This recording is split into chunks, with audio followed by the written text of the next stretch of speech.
Meeting Your Soul podcast. I'm Farah, your host, and today I have Trevor with me. And I am so delighted to have a wonderful conversation just exploring spirituality, yoga, all the things in the wellness world. And I would love for you to tell everyone a little bit about who you are and how you show up in this magical place called Earth. Yeah, thank you. Yeah. It's a pleasure being here. Yeah. Yes, absolutely. I'm really grateful. Mm-hmm. Yeah, my name is Trevor Taylor. I'm originally from Texas. I've been out here in Washington now 2 years. And yoga instructor. And I want to rephrase that. I teach yoga.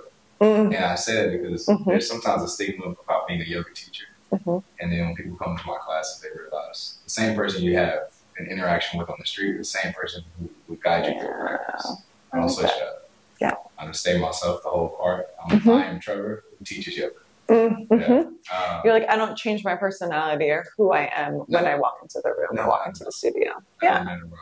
I can be meeting someone's mom. They're going to be the same Trevor teaching class. It's also hang out with friends.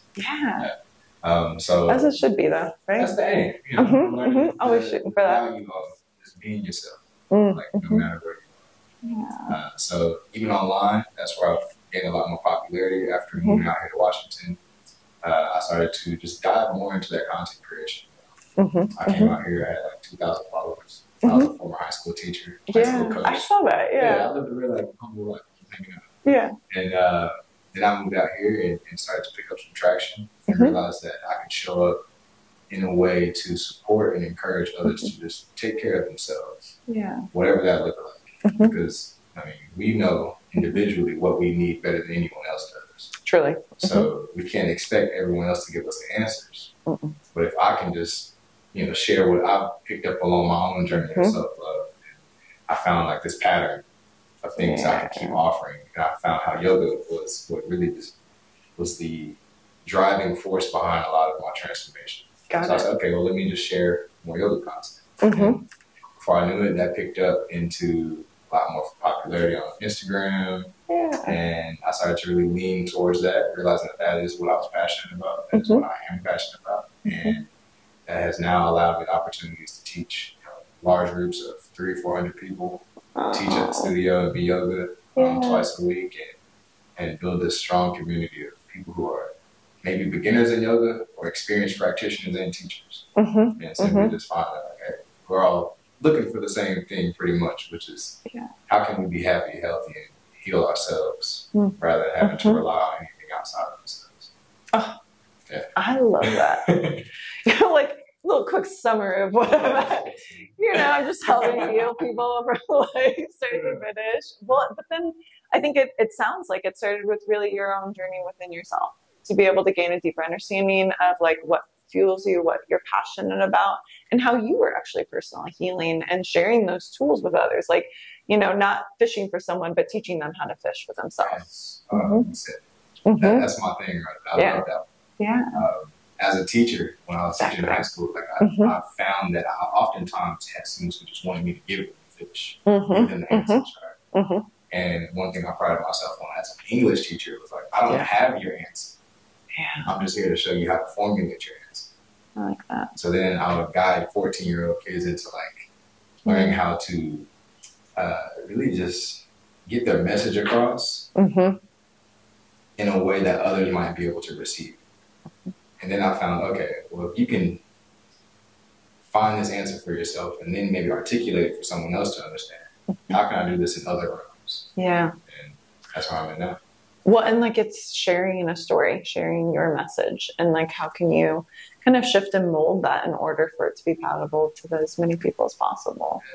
Yeah, while still staying true and unique to who you are. That part. Yeah. Yeah. Like that part though. Hard on that part. I know. That part, I'm going through the learning curve already. I tried to please the audience, thinking that, this is what y'all want, and this is what's hot, and this is what's trendy. And I just lost so much of my soul in the midst of it. I said, I can't even make 2 more posts on this. I'm not. I got to come back to my roots. But I think there's a difference there. And I saw this one post recently. It was like, make less content, make more art. And it's like, and I think art is that connector that especially for, and then I saw something, it was like Banksy, and he was like, what is it? It's like art reminds people that are like different that it's going to be okay. Well, then it makes people who are kind of, I'm making this up as I go along. I was like, I just saw it, but I remember it just like rang true for me. So it made me happy. But then it was like and it makes people who are kind of in the matrix, if you will, feel uncomfortable. So it's like they're going to push the limits, but then for people that naturally think out of the box, it comforts them to know that other people do. So I think the more you're authentic, the more you're true to you, then the right people are going to gravitate towards you. And then that's actually what solidifies that relationship. And especially on an online presence, it's like authenticity is required for people to feel like they know you, even if they don't necessarily. Yeah. That's true. Wow. Great way to put that too. Oh, yeah. I've had some run-ins recently with strangers. Yeah. But they'll see me in the streets and they're like, wait, you're Trevor from Instagram. I'm like, yeah.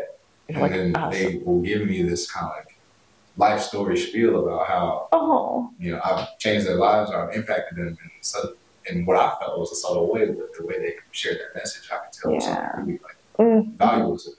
Yeah. And it was just based off authenticity. Like, it would be the post that I didn't really think would do much because I just recorded this with the front of the camera and I didn't edit it much. I just threw a caption on. Yeah. And it'll get a million views. Oh. And then it's changing the lives of people, getting these messages all day long. And to me, I'm like, this is my art. Like, I'm putting this out here freely because it just feels easy to do. Yeah, enjoy it. Yeah. The ones where I'm like putting in the effort to edit and do all of the stuff that I think other people might want, or businesses or brand deals. I mean, those might get the numbers, but like it doesn't get the same impact. No. So I'm finding that middle ground between okay, the content creator, the artist. I want to be the artist who's creating content. Yeah. And just keep putting my pieces out. Yeah. And that makes that workflow feel even easier too. I get to that flow state wrong. I don't know what time it is right now. I'm having fun. Like a kid again. I know. Yeah. Well, that's where we're most creative, and that's where it's most, I think, divinely guided too. It's kind of like you are just the conduit for the message that's being shared. And the more you open yourself up to being that, the more that it can flow through you. And the more that like, there's a reason why you are sharing what you're sharing in the way that you are. If only you can do that. And that's why it touches people, because it feels like, it touches that same part of who they are. And that's the beauty. I feel like that's what we're all, especially artists, that's what we're all here to do. And I think we can all create some type of art, even if not in like the theoretical part of like what people think an artist may be. Yeah. Yeah. It's the art that the critics might not enjoy, but the everyday person really feels that connection. Who are these critics you speak of? No, I'm just joking. I was like, no, fuck these critics. No, I'm just joking. I was kidding. Oh, well, and do you? And that's actually what's going to make it go viral. And there's like, there can be a formula. I've like taken a lot of marketing classes. I've done all these things, and they're like, this is how you make your content go viral. But I follow the people I've learned this from. I've also been like deeply spiritual. So they're like, and they say, just lean in, find that flow state, find that point where you feel like you don't really know why you're saying it or why it's coming out or why this is the message you need to share or what outfit or what color, like all that stuff. Like you don't really get it, but like it feels right. And then it just pops out and you're like, okay, well then that was something, and you allowing yourself to be that, I think is really special. And it's a gift. It's a gift that you're sharing with others. So thank you for doing that. It's a pleasure. Thank you for sharing yours. Oh, I love seeing this pop up all the time. I see you just leaning in. Consistent. I try to, and that's the thing is like, I do feel like there's just a message I'm meant to share. And I'm just trying to share that in the purest way possible and just kind of navigating that. But I think peeling back the layers of allowing myself to really be seen too, because there's so much of like how I think I should be showing up or how I should like dress or talk or speak or like all these things that kind of filter through my mind that I'm having. It's like a lot of, I think personally, self-work to go in to be able to content create or even just show up in any facet of your life in a very pure and authentic way. And that's been something that I've kind of navigated through, honestly over the last 10 years. And I feel like I'm at this point where I'm like really stepping into like the fullest expression of me, but it took a while to get here. So thank you. It was a big lesson. whole lot of lessons, Trevor. A whole lot of fucking lessons. Oh man, and I was like, which one do I pull from? Tap into my intuition. Which one do I share? You know, there's no one like, and I know this sounds kind of generic, but I do believe that this is one that I feel like has been rang true for me. There's only one me, and I need to be that person. Period. Yeah. So like, don't worry about the bullshit. Don't worry about being what everyone else wants you to be. Just be myself.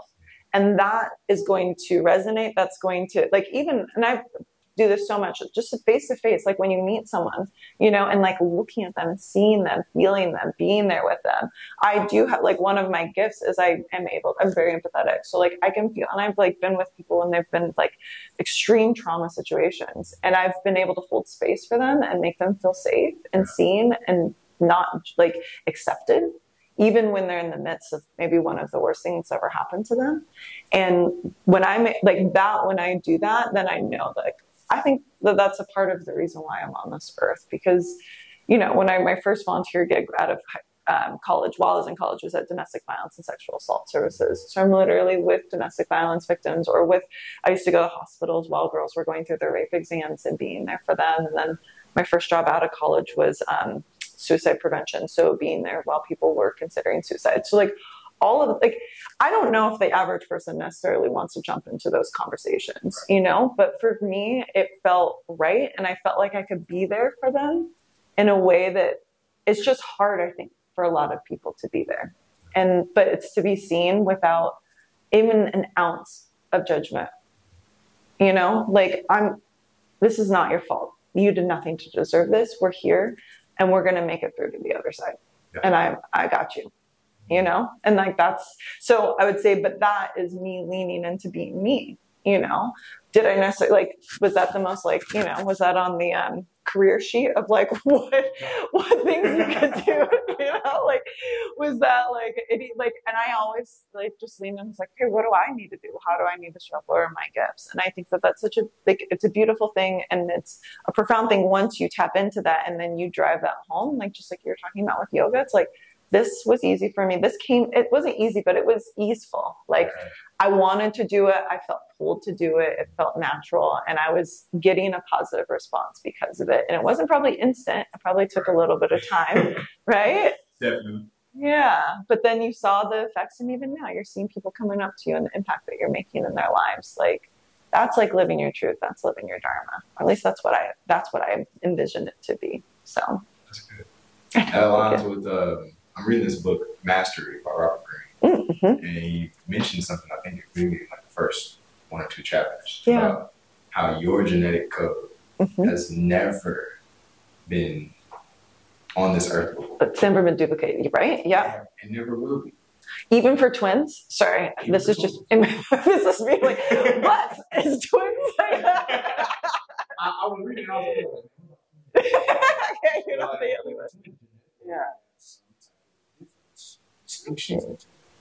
And even things like how we begin to develop, realize like we can manipulate our genetic code as we continue living. So whatever experiences you're going through, it starts to make a unique version of the original that was here, and then you will never see another exact duplicate of you. So going back to what you were saying, like show up as you, do what makes it feel, do what feels intuitively natural to you. Exactly. Like there's some type of code that's already pushing us in that direction. I like to look at it like, okay, if we're looking at a micro level, every cell in our body, for the most part, has the same structure. Yeah. But then it has a different code. Okay. And that individual cell says, I don't know exactly what I'm supposed to do. I just go in this direction. And there's a bunch of us that come together, and now we're a femur. Yep. Got it. Okay. It's like they are coded to like create a bone or be a blood vessel or to be like an organ. Like there's, okay, I get you. At their base level, it was just a cell that had a unique code. And each one of those kind of went into its intuitive direction without a mind to confuse it. So I don't know, because everybody else is going to the heart. And I think I do want to be part of the heart rather than the femur. Oh, yes. You know, so I'm starting to realize, okay, if I'm able to honor what I intuitively feel is like pulling me in a direction, whether it's subtle or whether it's really like distinct, if I learn to honor that, it will lead me towards where I'm already naturally supposed to be going. Yeah. Like people call it supernatural, but I'm like, it's supernatural. It's incredibly natural. Yeah. Well, and it's like magnetically what you are like, and I believe that there's destiny, but there's free will. And so I feel like it is what it's already been written. It's like just following the path, and it actually will lead you to more a harmonious state and happiness and fulfillment because it's what your genetic makeup is designed for you to do. That's the free will. Just to willingly follow what you already naturally feel is right when everything around you doesn't feel. Everything else is not calling you in that direction. Yeah. And your friends are like, I don't know about that. And your family says, you sure about that? And your spouse is like, this is uncertain. You still just got to go with what feels Stay the course. Yeah, stay the course. Stick to the plan. Yeah. It's already in Trust yourself. Right? Oh, man. And that comes with a lot of tests. Because you have to trust yourself. Yeah. You know, there's going to be some times where now you're in internal conflict with like, well, I feel like this higher part of me, self is pulling me in this direction, but like everything I've been conditioned to believe about myself, about the world around me and how they might interact with me is bringing up some moments of fear and scarcity and maybe judgment, which then makes this a little harder. Go in that direction. We get a little obstacles in our course, right? Yeah. A couple bananas, if you're familiar with Mario Kart. So, I just watched Mario recently. I was like, you got a couple shells thrown your way, you got a couple bananas, but then if you stay on the, on the path, you'll find your way there. I'm realizing that most of those obstacles, at least for myself and many others, is ourselves. We have to learn how to get out of our own way. Yeah. Because it's not like other people can really stop you. No one can really stop you. You're in control of your life. So then there are some times where we don't, that many of us may forget that we actually do have control. Yeah. And we let the subconscious kind of run things. And we go back to old patterns because it helps us feel safe and comfortable. Yeah. But right outside that comfort zone is our growth zone. When you step out of the comfort zone, you're now uncomfortable. You have to be in discomfort. For extended periods of time sometimes. Sometimes it's those growing pains. Yeah. Right. Physically and mentally. And emotionally, I think more often than not. I think it's because it's unseen. We don't recognize the power that it has over us, but it definitely can lead us astray. Yeah. Right. It's the beauty of meditation. Oh. It's hard to do the unseen work. Yeah. That's how I water it down for people. Instead of like, this is spiritual experience. Like, you're doing the unseen stuff, which is the spiritual. Yeah. And it's not physical. It's not tangible. You can't touch it, but it's in your mind. And it has just as much power. It's something that you can. Yes. Like, would you rather work on that problem with your hands? Would you rather solve it in your head? Yeah. And if it happened faster in the head, then there must be a little more power right there. If I have to wait to do things with my hands, like I'm delaying my grab. Like I'm delaying what I already want for myself. I'm delaying my manifestation thinking I need to build it. Instead, if I can just solve the problem in my head, I can skip a lot of this stuff. Yeah.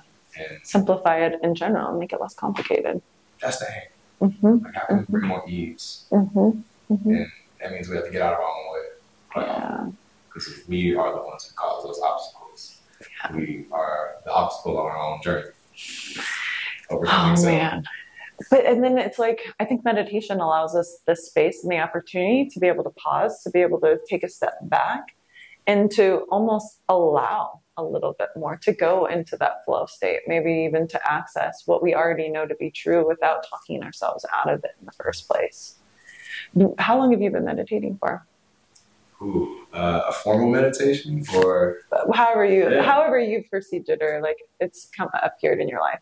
I would say maybe consecutive, year, 2 years, probably. Really just been honed in on that practice. Yeah. But prior to where I am today, I was 18 years old. I was preaching. Really? I was a licensed pastor in Texas. 18. No way. 18, straight out the gate. He was like, "What do you want to be, pastor?" Yeah. I like that call. How long? I didn't know what it looked like. That's just what I felt was what I was going to go for. And my first sermon, all the way through my last, each one had such a impact, not just on me, but the people around, people who received the message. Lives were changed and they were inspired. And that word inspired, like to breathe life and breathe air into. So I'm looking at what it, like the power that's happening to these people, and I'm like the vessel of it. Yeah. And the whole time I'm really confused because I'm 18 years old, about to go to college. I'm like, I don't even know what I'm doing. Yeah. You're like, I'm so, how to, old soul, but like, also like, how are these, where am I even getting these pieces from? Where's this insight coming from? So much like happening at the time. Luckily, you know, when I went through college, I had the opportunity to live in discipleship home. So it was a college pastor who lived in the house. His assistant, graduate assistant, and then 6 undergrad guys. No way. So we were all really held each other accountable to be the best versions of ourselves, including going through like the conflicts, the struggles, the pushback when you get some constructive criticism from someone that you honor, that you look up to, you respect, and you're like, man, I know you want this for me, but like now I'm having to come face to face with like my own shadows. And going through that for 2 years, but with loving guidance along the way. That's just like, what a gift to have the guidance and to have the community around you as you were navigating through that. And that part like really changed everything. I'm sure. So you just threw a curveball at me. You're like, oh, I was just a pastor. I was like, oh, didn't know that. I knew you were a teacher. I knew you were in education. Yeah. But then so then for that, was it like, did you find the presence, I almost would say, almost sounds like, or was it in prayer? Was it in prayer? Was it in the steps, like study of the Bible? Like, what was that? What was it? How was it appearing? The meditation aspect came when I realized that prayer was something I think had been misunderstood. People would go into prayer, especially in that religious setting, and offer everything that they were looking for and all their requests, but never sit still enough to receive. And the way my college pastor put it to me, he said, if you set a table up, put 2 chairs, you sit on one side and you say your prayer, but now wait for the other side to speak.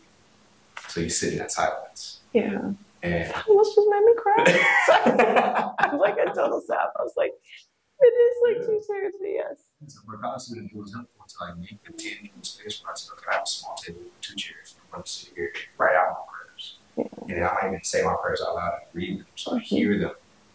But then I will allow myself to be in that silence and to see what things came up, came to me. I was like, oh, this is a cool aspect where I feel like there's now a 2-sided conversation. And at the time, maybe I could pray this to God, Jesus, Holy Spirit, whatever it was at that time. Now I realize like that was higher self, and that was the source. Giving me the message, the same message I was preaching when I was 18, but also the same ability to connect with the higher source and like receive a message for me, so that I could receive it and then decide I could share from my abundance. So doing that meditation in that aspect really allowed me to further my curiosity about spirituality, which ultimately led to me walking out of the church eventually, because like I have nothing against the church. I just realized there's so much more going on that I am aware of and that many of us might realize. So I'm looking for some answers. And where did that take you? So sophomore year, when I started at the discipleship house, I also started practicing yoga on 30 minutes a day. I had no idea what was taking place. I was just like, 30 minutes. You're like, might as well, yes. This would be good. Increase agility. Flexibility and stuff, right? I'll do that like 6:30 in the morning. Then from 7 to 8, I go to the park right across the street and journal. Wow. So that was my meditation. Had no idea. A very sacred practice, actually. I'm already practicing like limbs of yoga. Yamas and niyamas in my journal. Asana.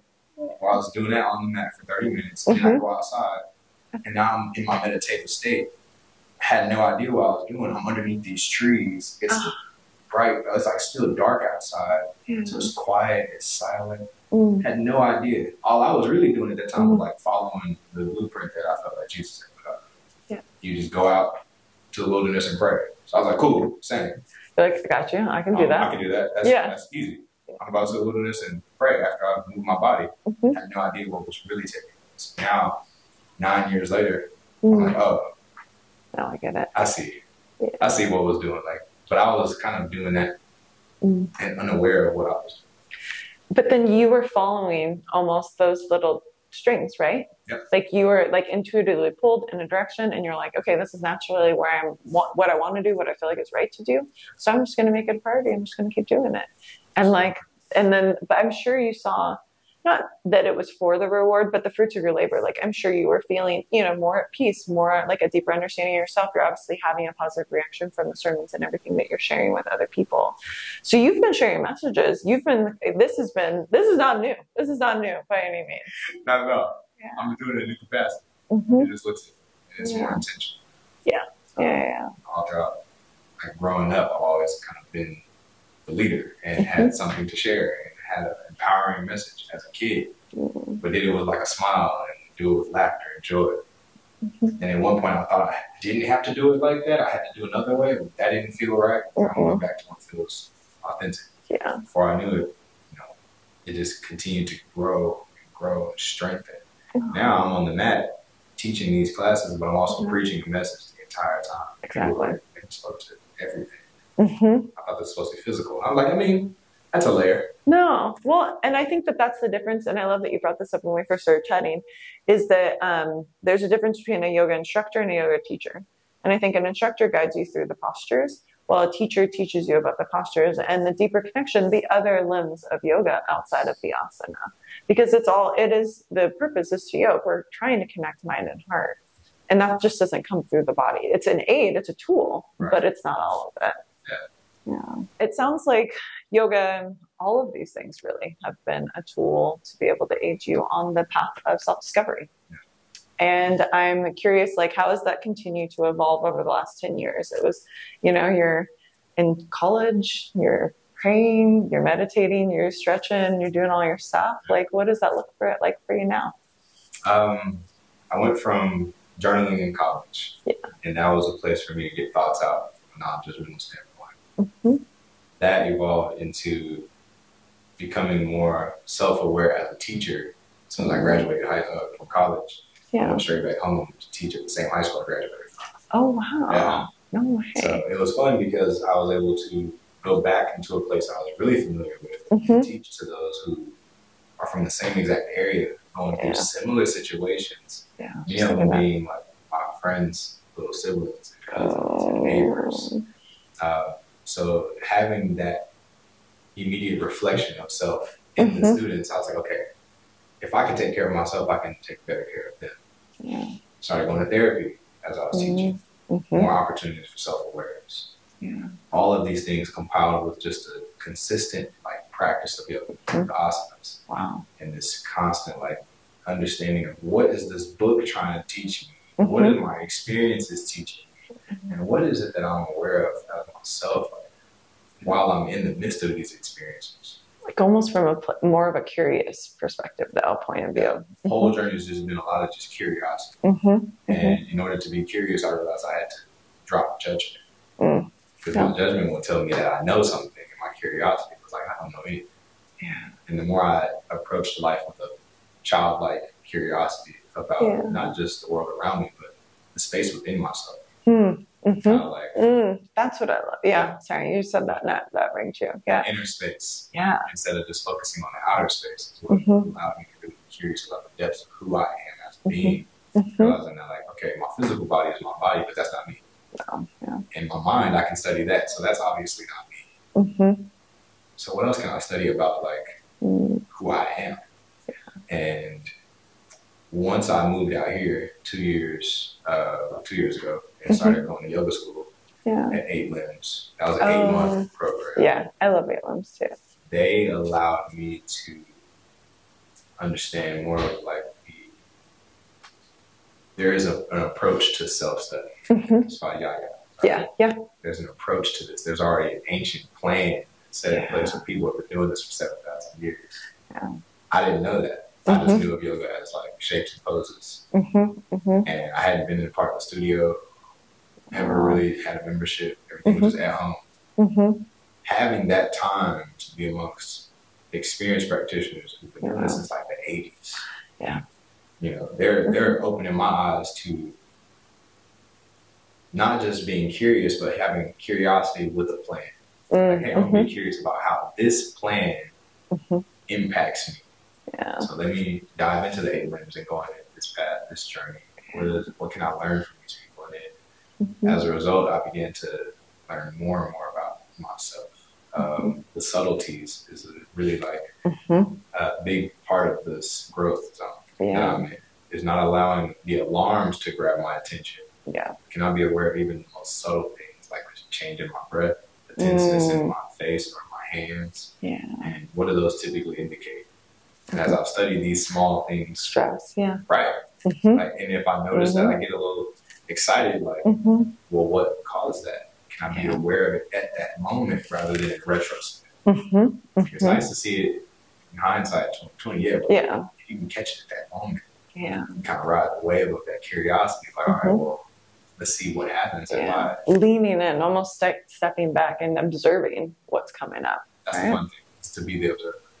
And that's where my journey is now taking me, is being an observer of self, how my interactions with others causes them to react, and then realizing the subtle shifts of energy that happen to the collective.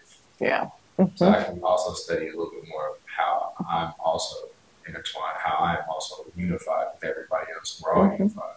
Luckily, being here in Washington, we get 4 seasons. So when I first moved here, I was in South Seattle, and I would stare out the window and study the plants and study how nature was going through the seasons, but also realizing how I was also in the same boat. We're part of this. We are of the earth. I don't know why at some point we built 4 walls and thought that we were no longer a part of Mother Nature. We come from.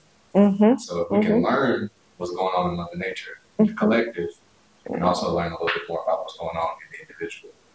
And realizing the correlation. I also look back on my own life, and that's where retrospect became a huge part of my journey. I was able to catch patterns, call it seasonal depression, and I realized I was just fighting the season.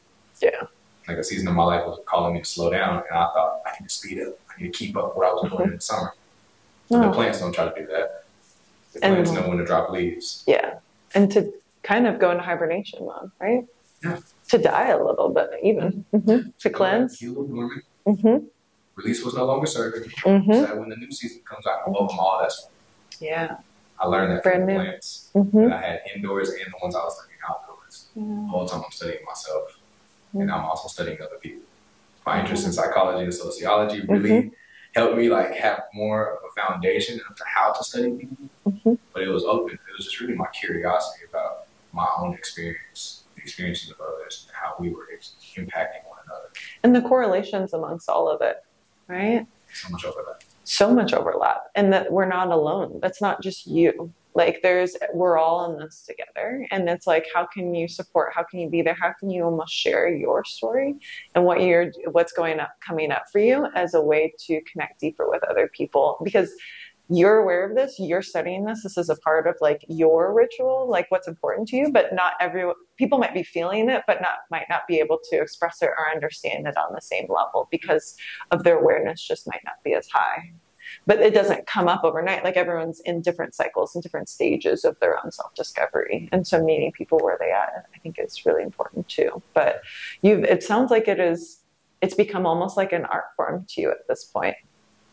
Well, and I follow your social media and all that, and like just to hear you kind of talk through things, it feels like you're just talking with someone about like, hey, I thought about this today, and like I'm just wanted to share it with you guys and like see what you guys thought about it too.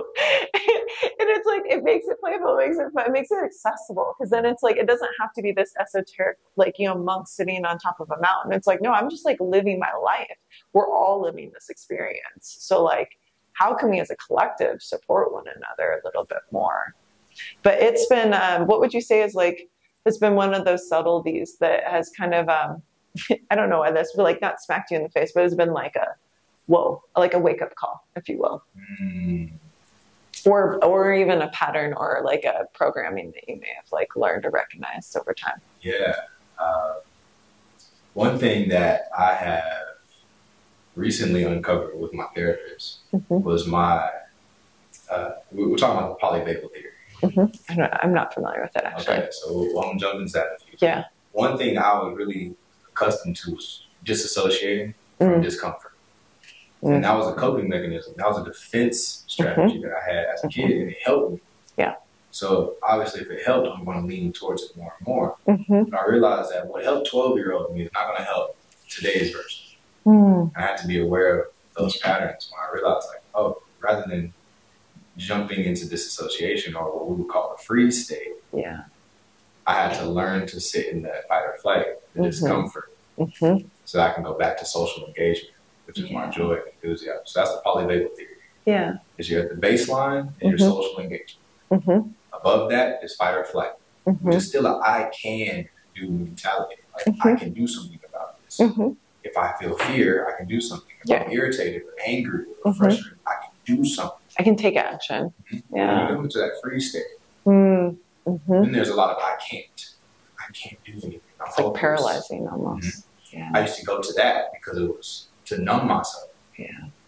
But in order to get back to social engagement, I had to be willing to sit through the discomfort of the irritation, the fears, the fight or flight, so I can go back into this and have an understanding as to like what was taking place. To go back to being the observer rather than the one who would just escape.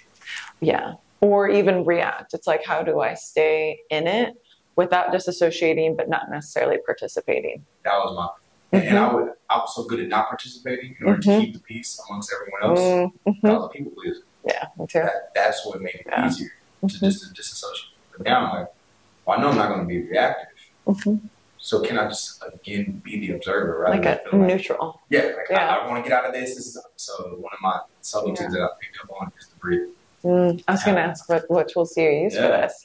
Simply just noticing my breath, right? And notice like the difference between controlling my breath and noticing it. So I can just be an observer of how is this moment impacting my breathing.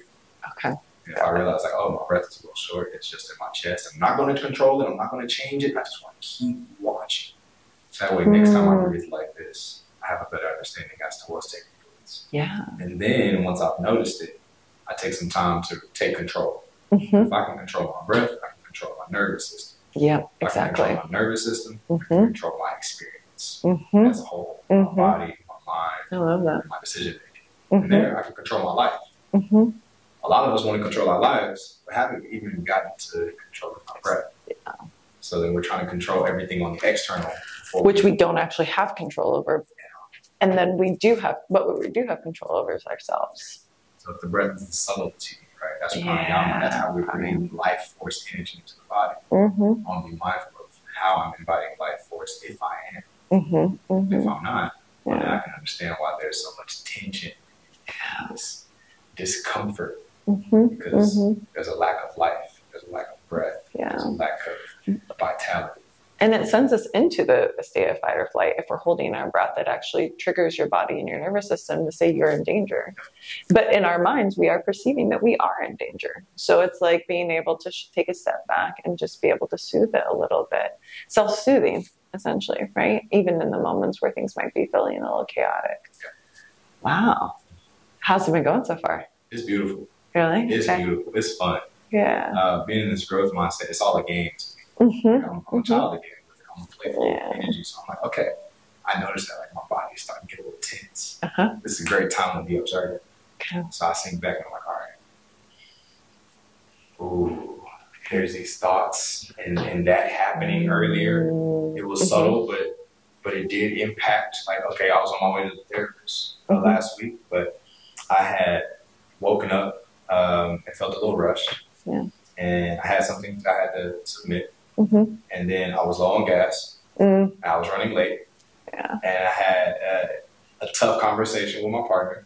And it wasn't really difficult, but it did bring some accumulation to everything else too. And I was noticing all of these subtleties. By the time I'm on the highway, my passenger mirror fell off. I just got the replacement. But it fell off on the highway. And immediately I felt like, I noticed the desire to like be enraged. But I was like, oh, this is fun. Because now I'm noticing how I would have maybe responded to the situation if I wasn't being the observer. I noticed the reaction before I could react. I was like, oh, this is sick. Because I see how everything has led to that one emotion, that one moment where I thought, like Yeah, to explode. Yeah, right? and I was like, oh, I just know like all of these subtleties throughout the day have led to this moment, and it's only like 11 o'clock. Yeah. I still made it to therapy on time. Mm-hmm. Right? I had like 5 minutes to spare. You're like, everything's well, and it's like, and now you're choosing how to respond versus then just having like you just said, like just having that reaction. But like I appreciate you explaining it in the way that you did with the examples, because I think that we all often, there's so many points where people get to that point where the mirror falls off and people just lose it. It's like every like the world's against me today. Why does everything keep going wrong? It's like, but it's the universe testing us. It's all these things. It's like, are you going to keep doing what you've done in the past, or are you going to do something different? Are you learning? Are you growing? Are you actually incorporating the things that you say that you're like trying to integrate? And the whole thing is, I noticed like my breath was short all morning. Whole morning. Now, luckily I didn't get in as soon as I woke up. I did like 30 minutes again. Oh, good. Yeah. So that allowed me to have a foundation to base my awareness of my breath at the start of the day. So I know how I can breathe and how I like to breathe. Yeah. All of these happenings between that yin practice and me noticing when the mirror fell off, I hadn't really been aware of my breath, but I noticed how short. So I said, okay, let me come back to the subtle breath. Yeah. While I'm on the highway, I got my mala in my hand. I'm just breathing, taking it one beat at a time, one breath at a time. And I was realizing, like, this is how I take care of myself. This is how I can calm my nervous system. True. How I can continue to stay in that seat of awareness, be the observer of my experience rather than the one who's being tossed back and forth by the wind and the waves. Yeah. Like, I'm in control of this. And Invictus is one of the poems that I continue to like refer back to my entire life. One of those last lines, it says, I am the master of my fate. I am the captain of my soul. Yeah. In order to do that, there was a lot of other happenings in that poem where he talks about this shit's tough. Yeah, I was thinking that. Yeah, that whole poem sounds dark and grueling. But like the end is where he says, like, yeah, I go through all those things, but those are experiences. I'm the experiencer. I get to experience it all. And that's the beauty of this life that we live. Yeah. You get to notice how this physical body and this mind, how we can bring them two together and realize the tension in my body is related to the tension that's in my mind, which is also affected by the tension or the shortness of breath I'm taking. I get these two to come back together, that mind-body connection. I get those two unified, right? Yoga is the unity of the mind and body. And the soul is really the one who's in charge of all this. Yeah. And that's me. Yeah. And then you come back into control, but then it all really roots down into your breath and the awareness of it, and the like almost the attention that you give to it in every moment of every day. I think more people than not don't really even pay attention to the depth of their breath. That's like the first thing I do in every yoga class. I'm like, gain an awareness to your breath. Where are you at? Where's your baseline? What's the cadence? What's the texture? Like, be curious, be aware of it, be present to it. And then let's then like shape it a little bit to fuel us, to help with the practice. But we're going to use this as an anchor point in everything that we do. But it's like, that's because I know that that's what I need. And that's what helps me get out of my head and into my body. And then that's where I'm able to access that divine nature. That's where I'm able to access my highest self. And that's when the messages start to flow in. But you have to train yourself to do that. It takes a while. Yeah, it does. Yeah. It's the showing up time and time again, moment by moment. Yeah. Not just one day at a time. No. One breath at a time. One breath at every moment, literally. Because things are going to present themselves to you. And it's like how you respond to it and react. It's like because I would have to say one of my old triggers used to be difficult conversations with people. It's a few people in particular. And I noticed that it was almost instant that I just would like, I'm a really calm person. And I think most people are like, I could never see you mad. And I'm like, I have a fiery temper. I do. I'm gonna keep it real. I do. And so like, I just would like, and I would feel this, and so, but then I recognize like, okay, life is going to happen. It's important to stand up for yourself. I'm a natural people pleaser too. So I think sometimes my boundaries get pushed up against too, I have a harder time like staying calm. So I'm like, you're intentionally pushing my boundaries, and it makes me want to like Wonder Woman, like just like throw everyone, get everyone away. Like I don't want to unleash the wrath of, I don't want to, but if you're going to push me to the way, I will. And so it's like, but then it's like, how can I, one, be aware of my my response, how I'm feeling, what they're saying, and like, how do I want to respond? How do I want to feel after this conversation? How do I want to feel to feel empowered, but then also to still be compassionate, to recognize they're probably doing this for their own reasons. This has nothing to do with me.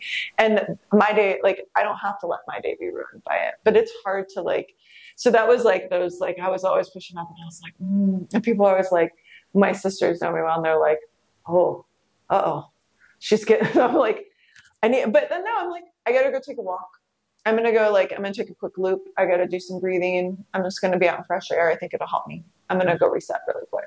Or like, hey, you know what?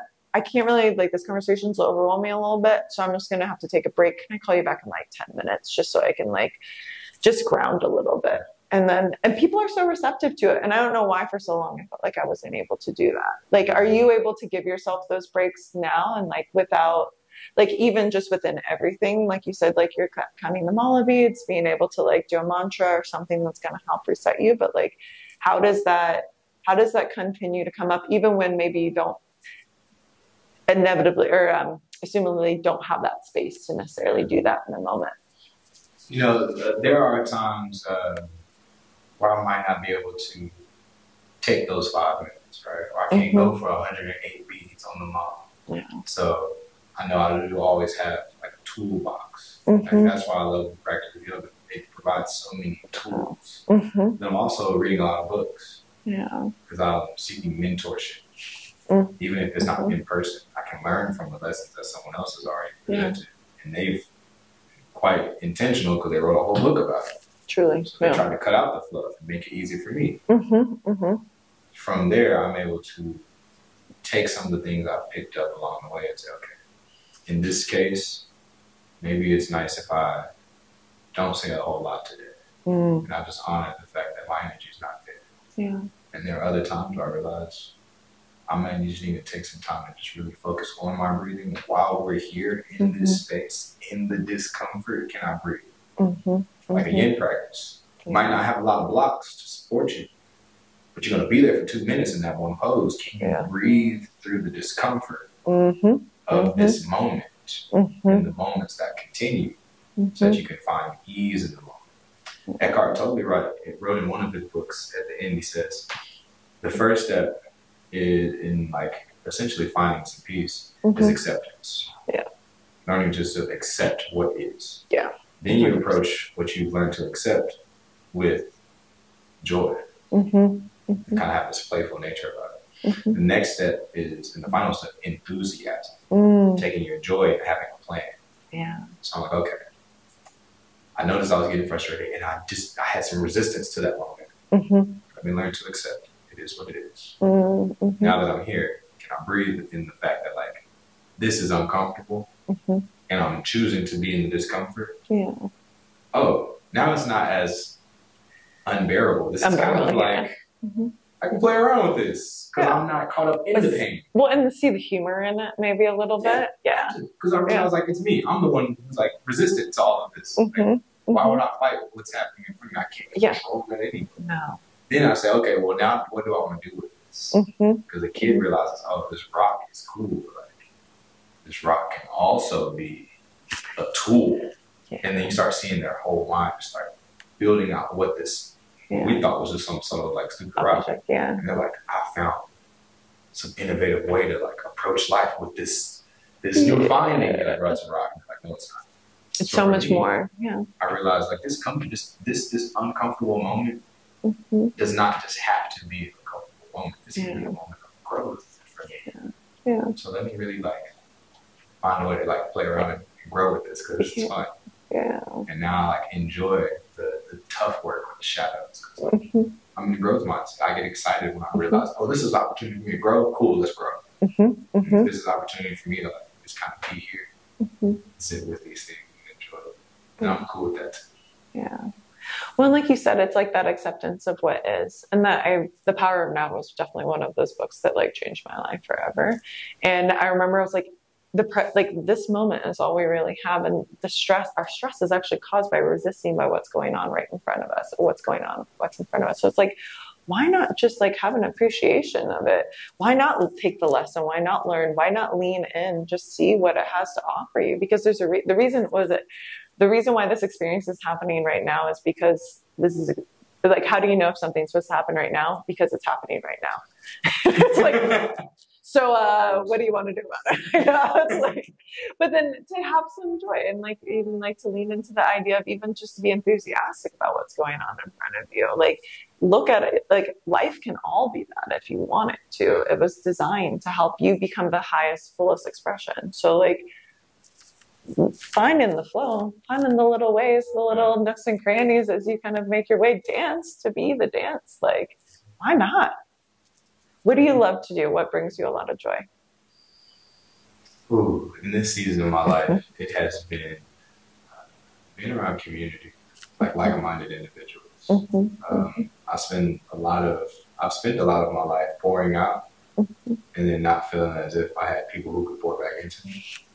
And having now a community of people where I feel I don't have to always hold space for them, but we can hold space for one another. Allows me to step into my fullness and say, okay, the same peace that I have in my own solitude, I now have that in abundance because I'm amongst others who also have peace in their solitude. So we walk away feeling better versions of ourselves after every encounter. And I'm like, okay, this is nice. So community has really been a huge aspect for me. In-person community, particularly.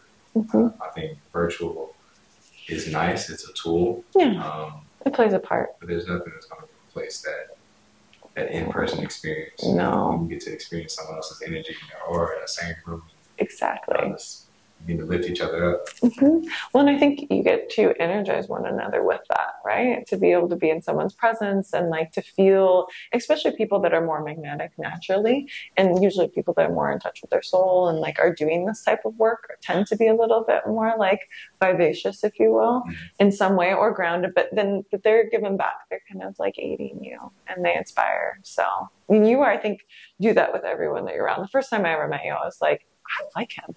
I was like, he seems so nice and so like genuinely nice when you're seeing your smile. And I was like, he's in it. He's there. And it's because you see someone for who they truly are. Like, it's, when you look into someone's eyes and you're like, that's them. And like, there's no like filters. There's nothing like hiding from like that they're hiding from. Like they've uncovered, it's all coming up to the surface and they're showing up fully. And it's a beautiful sight to see. So I know. Thank you for extending into my community within this. And I'm just, it's been so wonderful to watch you bloom and like to continue to see you and I'm thrilled to see where it goes next because I know it's only going to continue to rise up. Thank you. I appreciate you seeing that. Yeah. It was the first, literally, like I was like talking to you, I was like, And I do have a little bit of fairly intuitive. And so I'm like, when I feel, I'm like, oh. And I can see people from a mile away. I'm like, that person. Hillary was there, so she's like, what? And I'm like, something about him. We're going to figure it out by the end of today. I don't know what it is, but we're going to figure it out by the end of today. And she's like, always looks, I was like, I don't know. It just like, I don't know. I can feel it. I feel it in my heart. So, yes. Oh, it's all about the subtleties.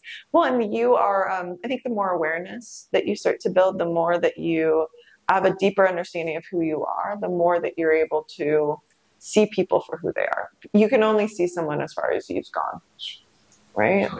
And you've gone, I think, deeper than most, in all honesty. To hear all of the story and how it's gotten you to this point, there's no surprise that you've created this community around you because you are the kind of the epicenter of it, and it just keeps rumbling. It's just like you keep shaking shit up. That's no plan. I know. I enjoy this part of my life. Yeah. I looked at Jesus' life and I'm like, he didn't start his ministry till 30. Oh, wow. So like, what was he doing before that? He was just going around studying. Yeah, studying learning. from here, studying from there, hang out with these people. Yeah. Meditate in the woods by himself, spend a lot of time in solitude. So he did a lot of shadow work. And then by the time he hit 30, he was like, okay, I need like 12 people who are down to like see what I'm about to do. Yeah. Because like, I can't write my own story. People won't believe the crazy stuff that's about to happen. So he fostered a community of people he felt were aligned with him. Wow. He just offered them my invitation. He said, follow me. Yeah. They had no idea what they were about to do. And now I have a community of friends, and I'm like, yo, y'all down? And they're like, what we about to do? I'm like, I don't even really know. Not quite sure. It's like, it's about to be epic, though. I have a vision, you have a vision, let's see what we can do with this. And being able to do that work in my own time, in my own solitude, and finding a growth mindset rather than a victim mindset, has allowed me to show up in spaces, hold space for other people where I'm able to meet them wherever they are, because I know I've been there, and like I've grown from that place. So I never forgot my roots. And I see a lot of times when people get into the esoterics, they get ungrounded in their practice. And I'm like, no, like my roots are still stable. I'm a product of my environment and my experiences, but I do not have to be a reflection. No. So having that mindset, I'm like, okay, I It's can a meet part. you where you are. Yeah. But I can also guide you to where I am. Yeah, that there might be another place to go. If you want to go. If you still want to follow along, but then to be an example, you are the living example of what could be. And I think being exactly who you are, finding these moments of joy and inspiration continues to show people what is possible for them too. And it's like, why not? Why not give it a try?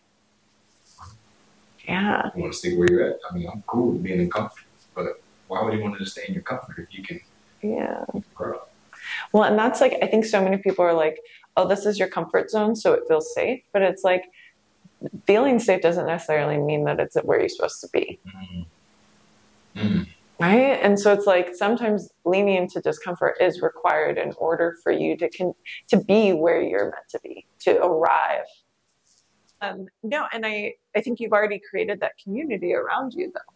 You know, like within this Instagram following, within the different spaces that you've created, like within the yoga community, within all of these different areas, like you're opening up the door for others to be able to join in. You're like, this is what I have to offer, and I hope it's useful for you, and it's to be of service. I think that's always what it comes back to. It's like, how can I be of service to others to be able to help them get to where I am now by sharing the lessons I've learned along the way. Which is, I think it takes courage to be able to be open about what you've experienced, to be able to share those pitfalls, the moments of achievement, the moments where you may have stumbled. That humanizes us, right? And that's what resonates. That's what connects us truly on that level. And I remember you mentioning, or at least I know that you're creating something called the Sanctuary, which might be a perfect place for that to be a place for you to share all of this. So can you tell us a little bit more about what that is? Yeah, so the Sanctuary is a virtual studio for essentially a library of resources. I've noticed that subscriptions is kind of like what people are investing in. But how is that investment? How is the return on investment? Right? We invest monthly into Netflix and Hulu and all these other plans. Are we receiving anything that helps us grow? Of value. Of value, right? And not just for entertainment. We have enough entertainment around us. But how are we cultivating opportunities to like build up more capacity for growth and wellness across our entire lives, right? Physically, mentally, emotionally, spiritually, in our community, our occupation, our physical wellness. So the Sanctuary is a space for us to feel safe enough to do the work, to feel that we're supported and encouraged, empowered to show up as our best selves, knowing that we're striving to be an even better version of ourselves. So the library, or known as the Sanctuary, is where I'll host the videos for beginner and basics for yoga. Really walking people through the tips and tutorials of like basics. It's hard to learn everything when you're in a 60-minute class. It is. It can be intimidating for people to even show up for the first time too. It's overwhelming. And I've noticed that in my own personal practice of 9 years, I've done it all where I felt the safest. So that was my sanctuary. Got it. And then also a part of that sanctuary is my body. My friend Savannah said the only place I've ever felt at home was in my body. That statement opened my eyes to realizing, okay, I can't control what's on the outside. I have full control over this for the most part. So let me honor this sanctuary. Let me take care of this sanctuary. And let me find ways to support it, because this body is resilient.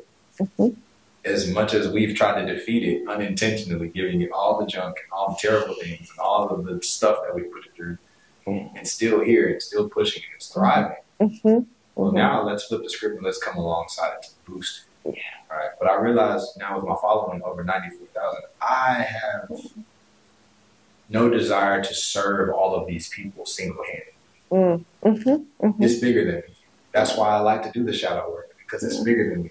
Yeah. I do the work, I learn the lesson, and then I offer it to someone else so that they don't have to do the work the same way I did. Yeah. Because if I can help the collective, then that helps me on the back. Indirectly, I like to just see plants grow, even if that plant doesn't do anything for me. Exactly. I'm like, all I did was put water on it. That was it. So the sanctuary is my spot to just water. I plant seeds in water. Here's a video of a yoga practice. Here's a mindfulness practice. Here's a meditation practice. Yeah. But it's also not just me. My partner is a pole coach. Yeah. So she's going to have pole instruction in Florida. That was so fun. My friend Adeze is a fitness instructor. Yeah. So she's got fitness videos on. Cool. And then there's going to be Dharma talks because I enjoy preaching. Yeah, pulling that in. Right? I want to continue to show up in the way that was authentic to me, that I have fun with it. So offer a space for people to hear the teachings of other practices, right? Not just from the yogic standpoint, from Taoism, Hindu, Buddhism, from books, right? From conversations where iron sharpens iron. And I'm like, okay, this is a space where people can tune in and capture something that can really push them forward towards their own wellness without having to feel so alone in their work. They realize this is a spot where I can tune in and hear from real people who've gone through real situations and have come out on the other side really better. And if I can learn from one another, right, then we can help each other grow as a collective. Yeah. So that's what the sanctuary is all about. It's cultivating a safe space at your home, wherever you are, that you can feel safe enough to do the work, so that you can take care of this sanctuary. So that when we all come together, the Bible says that the church is the people, right? They are the body of Christ. They are the body of Christ, yeah. Well, how can we all come together so we can be a reflection of that which we come from? Yeah. I'm so excited for this to come together. I haven't heard of anything along these lines, and I think it's going to make an incredible impact on like a very large scale. And that is, I think, exactly what you're intended to do. This is how I change the world. Yeah. This is one of the ways I plan on changing. Do you feel like you had this kind of vision earlier on, or like did it come to you? How did this idea come to fruition? In bits and pieces. Okay. And at one point, I wanted to find a way to serve, but I didn't know what that looked like. Yeah. So I was trying to do it in the way that everybody else had already been doing it, because it felt tangible. Like, oh, I can do that because someone else has done it. But then at some point, I said, I want to change the world and I have to do that in a way that no one else is doing. So what do I feel uniquely is inspiring to go in this direction? I said, well, I love friends and to do things with friends. Yeah. And I love to play and move my body and to explore the capabilities of this thing. Yeah. I also love to explore my mind. Yeah. So how can I put all this in one spot, but also be able to take care of not just myself, but from my friends and family who right now are living, financially it might not be the best. Yeah. This is an opportunity for us to take care of ourselves, but also still provide valuable resources to the people so that this is a return on investment that 1 + 1 = a million, right? The synergy is, this is an affordable membership that anybody can afford, so that anybody can take care of themselves, because luxury should not, or wellness should not be a luxury. It should be a right. It should be one, but then I think in today's society, yoga studios are extremely expensive. There's so many barriers to entry for people to be able to even access this type of information, especially if you don't know where to begin. That this is just that perfect sweet spot to be like, here's this overview. Come here. You can access all these different things, whatever jives with you, whatever you find that release within and what you find joy in. And then let's dive deeper within ourselves. And then that in turn ripples through all those communities, all those different areas, all those people. And then that's what will change the world. It's one person at a time. That's it. One person at a time, one breath at a time. So when you're doing a calisthenics workout, meditation, yoga practice, you're doing a pole, I don't care. I don't care. No. Whatever you need at that season, the idea is that you can go to this one spot and access it. 5 minutes or 50 minutes. Okay. No. But just take care of yourself.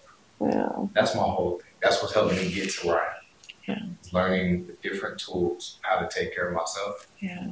And now that I've done the work, I want to present it so that way others don't have to do nearly as much. So if it took me 10 years, maybe it might take you 5. Yeah. And I'm grateful for that. Truly. Because hopefully in year 5, you're able to teach it and it can offer someone else the opportunity to do that in 2.5. And we can further our whole entire race, realizing like, what I'm going through is bigger than me. What you're going through is bigger than you. And you're not the first person to experience it. Far from the first. Wow. Far from it. There are 8 billion people on the planet right now. You know, who all came before us? Yeah. They paved the way. How can we continue to pave the way for like in a positive direction? Well, and that's because you are seeing the effects of this within your own life. And you're like, why? How can I not share? I remember when I first got my yoga teacher certification, it was the first time I ever felt peace within myself and actually like I really actually, it was the first time I remember at the end of training, I was like, I like myself. And I don't know if I've ever really liked myself. Like I smile because I'm actually truly happy, not because I'm trying to make everyone else feel more at ease. And I was like, this, like I found this in yoga and meditation, and like I want to become a teacher so I can help others access this, because we all deserve to be genuinely happy. Like we like it's our God-given right. So like, but sometimes you gotta go through some mud before you arrive there. And that's I think that's the part where creating more community around that is so powerful, because where else do you really, outside of therapy, where else do you really go and just like grieve with one another, or go and talk about the dark aspects of your personality that you're ashamed of? Like, where else do you really have space to do that? And that's honestly why I created the podcast, because I was like, can we all come, like, I'm going through the trenches over here sometimes. Right. I'm in it. So like, can we do this together? Can I talk about this? Can I be open? Like, I don't want to have shame around these things like this. Like, we're all in this. We're all doing this. We're all experiencing it in different levels. So like, let's support each other. Let's love on each other as we do it too. Because like, life's too short. And not meant to spend alone. No, it's definitely not meant to be spent alone. Even though I do love my solitude, I'm not gonna lie to you. I do like solitude. But I love the way you phrased it earlier, was like, I found solitude and I appreciate that, but then I found a community around me, like where you said you found joy. It's like I found a community around me that fueled me, or like filled me up, so that I like, and they could enhance my life. These are all people that are enhancing my life and making me feel like I'm a better person. And also I'm just feeling more joy. It's just now an abundance of it. And I was like, I had to find people who were doing the work too. Yeah, that's what it comes down to. And like, I think then everyone has, like, you know, might be in different steps, you know, or people are on the path, they're doing the work and then they pause and then they're doing the work again. But, and I tend to gravitate towards people that like are curious about it, that are thinking about it, but maybe haven't done it quite yet. And then it's like, and I'm just in it and I'm so open about it. And I'm like, come on. Yeah. I know. Ready? Are you ready? Come on. You want to learn something? You got something on. We can make it fun. We can make it fun. I'm not doing the lessons. Like, unless we're laughing and smiling at some point, like we might be crying too at some point, but it'll be the whole spectrum. It's the full spectrum of emotions. Before the laughter, because then we get to laugh about how we were crying. Yeah. 10 minutes ago, like, that's the fun part. It's 10 minutes. I'm not alone. No. You're not alone, and you hold in this space for others to hear the stories, hear the testimonies of how other people have overcome their own shadows. Yeah. Now stepping into the light, being more of a light in a dark realm. Yes. Now we're that glimmer of light for others, right? I know. When the world might trigger them. Yeah. We're that glimmer. We're the glimmer to inspire, to remind them that there's love in the world. That there's other people doing this. There's other people on the same path. Come on, grab a hand. We're in, like, let's go together. Like, let's go together. That's what I really believe about it too. It's like, I think that's what we're just, like, I think that's what this generation, this is what we're supposed to be supporting each other and doing. And the platforms that we have and the way that we can connect on a global scale, it's like, why not? Jesus did it. He had 12 dudes. He was like, come on. Let's go. Y'all there? I mean, when you were talking about that, I hadn't thought about it in that way. And I was like, damn, you really just did that though. Like, really? Right? A regular dude who was a carpenter was like, I'm grabbing 12 dudes. Got a couple ladies who also ride with us. Yeah. We're just going to go change the world. Never underestimate the power of a small group of people to change the world. They're the only people that ever have. Is that Margaret Mead? Yeah. Come on. I don't need 5,000. I just need 5. Yeah. That believe in it. And then they're going to, but then they're, you know, again, it's like, it's the effect. It's like you drop that one little rock into the ocean. Like Jesus was the rock. And then it spread, but then it keeps the spider. It keeps connecting. Yep. Oh, I can't wait. Let's change the, I don't know what I was singing. I was singing. I was like, I don't even know what I'm singing right now. Oh, well, Trevor, thank you so much. Thank you for so much for having this conversation with me. It was such a beautiful, it was honestly my pleasure. And I am so excited to see what comes through with the sanctuary. And I would love for other people to connect with you. Where can they find you? Yeah, find me on Instagram at Just Like Trevor. And that's primarily where I'm at right now. I like to keep it simple. Instagram right now. All your energy in one place. Comes out in just a few weeks. Oh, in 2 weeks? Okay, right around the corner. We'll be able to tap into that community and be a part of that because it's bigger than me. It's not just about my following. It's about finding other resources. So the community of people who feed into me to help me become the version that I am today, they have now direct access to those same individuals. So they can follow us towards love. There you go. Making the way, carving the path. A pioneer. Do it. I tried to fight being a pioneer. Why?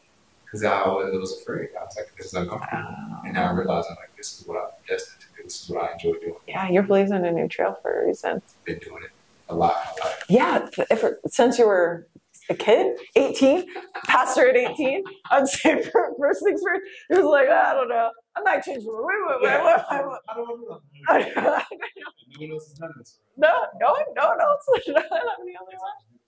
Yeah, but then you won't be the last, and that's the nature of this all. Is that you then give someone a blueprint to be able to do it for themselves, and like you said, like cutting back the time for someone to be able to change. They'll never do it the same way, but it'll be done.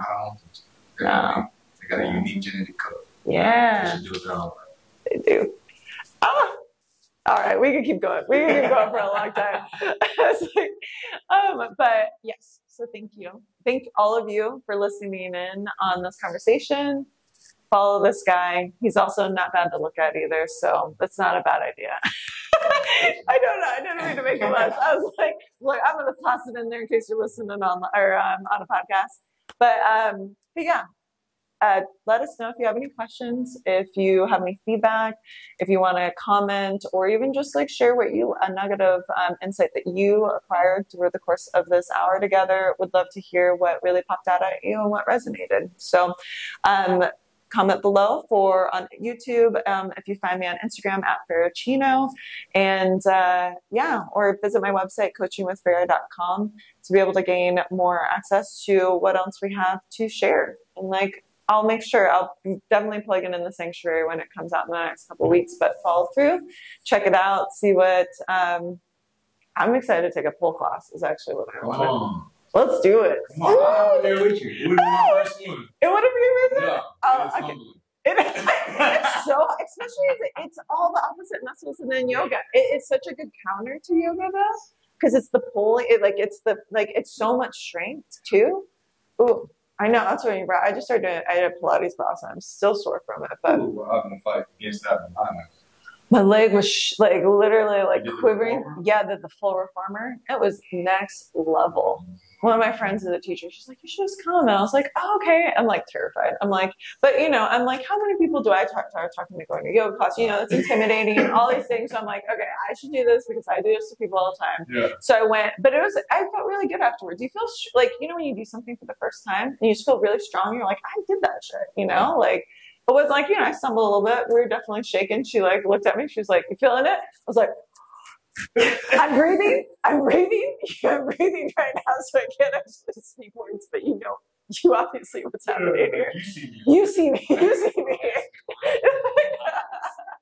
it was so good, and now I want to go back. It's again, mixing it up. We have this practice. I love yoga. I've been practicing yoga since 2000.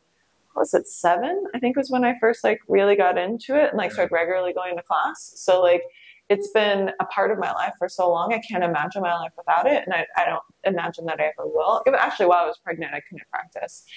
For 2 months. I taught yoga until I was 8 months pregnant. And then but you know, I just like, I was modifying, and I practiced yoga in studios, vinyasa yoga, until I was 7 months pregnant. I know the ladies would come in and I'd be like, I was like, I'm going to modify. I'm a teacher though. So like, don't even worry. I couldn't lay on my back. I couldn't lay on my stomach. I couldn't have my legs close together. So as you can imagine, it was a very modified practice, but I wanted to keep the strength. Like I wanted to still feel strong and in touch with my body. And I knew that the increased circulation was going to be beneficial for my baby. So I was like, you know what, we'll just see. And obviously you can't twist. Like it was a very modified practice, but I was still in it. So many limitations to it. I know. Jeez. But then I had to find actually at that point, I had to find other ways to access that flow. I had to find my peace, because yoga's been my peace for so long.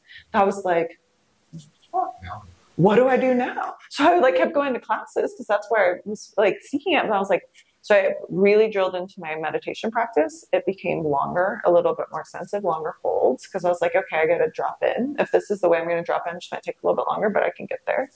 And then walking actually became a huge meditation for me too. So going on walking meditations, being really present, not bringing my phone, just like walking around. Like I would take my dog for walks, and like I would just like, you know, feeling leaves, being in touch with nature. And then I would go sit somewhere for a little bit, be able to regroup and come back. So I just find the way. Because I can't, everyone's like, I can't believe you're still practicing. I was like, I kind of need this for my like mental health. I'm gonna keep it real 100. I gotta do this. Like I have found that this is what works for me. And so like, and I think for all of you, like for anyone that's listening, it's like once you find what works, it's like, and you get like, it's like literally you open up this well, and it's just like you start like it all starts coming. You get more energized. You just feel like yourself. You feel like alive. And it's like once you feel that, it's like, why would I want to live any other way? I can't imagine my life living any other way. For me, and it's best for anybody who's dealing around. Yes, 100%. If I don't practice this, you'll get another side of me. The shadows. I want to show you the shadows. I'm working on the shadows. I'm working on the shadows, okay? I'm working on the shadows. Just give me this space. I'm trying to show up as the light. Fuck around and find out. Real quick. 0 to 100. But then it's like you recognize, you learn about yourself, and then it's like, and then you realize, okay, I don't have to like necessarily show up in that way because I have these things. That's why I was wondering, like, how do you step back? And we talked about this, like stepping back when you're triggered, when you have these moments, because it's like to correct that, to be able to stop and to really pause and to be the observer and not to just go down the rabbit hole that you normally go. You're literally the neural pathways that you've already designed in your like brain. It's like literally is driving you through. It's like, you got to rewire that. I think you catch the first thing in the morning. Yeah. I like the first thing. Yes. Yeah. You try to take care of anybody else. Yeah. Take care of stuff. Mm-hmm. Otherwise, you'll just go off of yesterday's energy. Yep. And you might be running low off yesterday's energy. You might not be 100% when you wake up. Yeah. So that day I was giving those examples. Yeah. Begin practice to start the day is what set me on course. Mm-hmm. I did something that was slow, and then the rest of the day was fast. Oh. I was like, I have a balance. Yeah, good thing that you did it. Think if you hadn't incorporated that in the morning. It was a rough day at therapy, in traffic, and for anybody that followed after that. Oh, man. So, yeah. But that's the work, right? Mm-hmm. That's like how can you have a more enjoyable experience, not only for yourself, but for those around you too? Take care of yourself first. Take care of yourself. You got to self-care is not selfish. I always remind people that. Take care of yourself. So many people, especially moms I know, it's like, take care of yourself, because you show up so much more like authentically and more patient and just all the things when you take care of yourself first. Otherwise, how can you give from an empty tank? You got nothing to give. You have nothing to give. I'd much rather share from my own. Yeah. Yeah. That is some truth right there. I was like, I have my daughter and she knows Mama meditates in the morning. when she was younger, it was a little bit harder, but like now she's 4, and then she's like, "Are you gonna meditate, Mommy?" I'm like, "Yeah, I gotta meditate before we start our day." So because if she comes, wakes me up, she wakes up a little earlier, and then I'll come in, and so I'm like, "Do you want to come meditate with me?" And so now it's been this wonderful thing for me to share with her. And so then she comes, and now she goes, "Breathe in, breathe out," and she's like, whenever she's like, "Mommy, sometimes when I get upset, I breathe in and I breathe out, and it makes me feel better." And I'm like. I just try, I want her to see the positive reinforcement, right? Yeah. So like, I want her to know I'm excited, but like, I'm like, that is so good for me, and I'm so happy that like makes you feel happier. And like, we just like had this little conversation, and she's just like, and I'm like, I'm so grateful that you do that. And like in my mind, I'm like thinking, please always do this. Like, I wish I knew this when I was younger. I wish I knew this information when I was a little kid, you know? And like, it's just, you know, but we're all. Every generation, every time, we're all growing, we're all getting better, and we're helping each other through it. So that's right. We pay them that way. And we raise them up in that way. Mm-hmm. You know, when they grow old, they will not depart. No. She realizes this is a helpful tool. Yeah. And how long did it take us to get to that point? We realized. 20s. Now she's 4. 4, yeah. I'd much rather be in her position had I been 4 years old. Hadn't already had the tools. And that's why I knew that there was a zero down my mind when I had her. I was like, this is going to become such an integral part of practice for her as her upbringing, and I don't want to force it on her. So that's why I was scared, because I was like, I don't want her to feel like she has to do this, or like, because she's a very strong-willed child, and so I'm like, I don't want to like force her, because I know that the resistance will appear, and it'll be like, Mommy wants me to do this too much, you know. And so then I take it back, and then when she's curious, when she's interested, I share. When she's not, it's okay. But like, it's more when she's in discomfort. It's like, how can she handle discomfort in a more easeful kind of way? Because otherwise she gets, you know, and I'm like, honey, and I grab her little hands, I look her in the eyes, I'm like, we need to breathe in. We're going to breathe out. And she's like, okay. And then we'll do it together a couple times. I'm like, do you feel a little bit better? And she's like, mm-hmm. I'm like, okay. And then it's like, you know, it doesn't have to be extraordinary. It's not, you know, everything, but like, she's got that little bit. And if that's all I teach her, if that's all she takes from all of it, I do feel like I've done something. I've made a positive impact. Really well. Yeah. Creative approach to I know. I can't wait to see, honestly. I'm excited. She's a little firecracker, too. She's going to be a little boss lady, I know. She's from? No. Never. No. I do. I'm actually trying to lean into the acceptance of that part of my personality, because I've always been really nice and like, I think, and like comforting and nurturing and loving, that to like almost embrace my more like sassy side has been like, that's been one of my greatest teachers, my greatest lessons. Is to be like, it's okay to be sassy. It doesn't make me like less, in all honesty, we're going to go into the root shadow, less desirable to be a dominant, independent female. That was a real, like, we had to break through some gunk to be able to be like, I can show up in this way, and that the right males within my life will perceive this in a positive light. They're going to like that side of me. And it's going to be a turn on versus a turn off. And that was like, we had to change a lot of things in this mind for me to be able to be okay with it. And so now we're breaking through it a little bit. So stepping into your fullness. I know, that's why people are like, I can't even see you upset. And I'm like, yeah, I don't get upset often. But I am a little bit of I'm more dominant than I like to say that I am. And that's like what I'm trying to like be okay with now. And I love to hold space for people. I'm very compassionate. But then at the same time, like, I can have a commanding presence, if you will, sometimes. But I think in yoga, like, there's so many different areas where it does serve me. But then it's like, can I be that leader while still lovingly helping others up too? And I think that that's like the kind of yin and yang and how they blend together. Definitely. Yeah. Honor my yang. All right. Well, alrighty. Let's go. Okay. Well, we just added on like 15 minutes. That's okay. But we appreciate you guys being here. Follow along. Keep it coming. And can't wait to see what comes next. Yeah. Looking forward to seeing what the next season of your life look like. Oh, thank you. I know.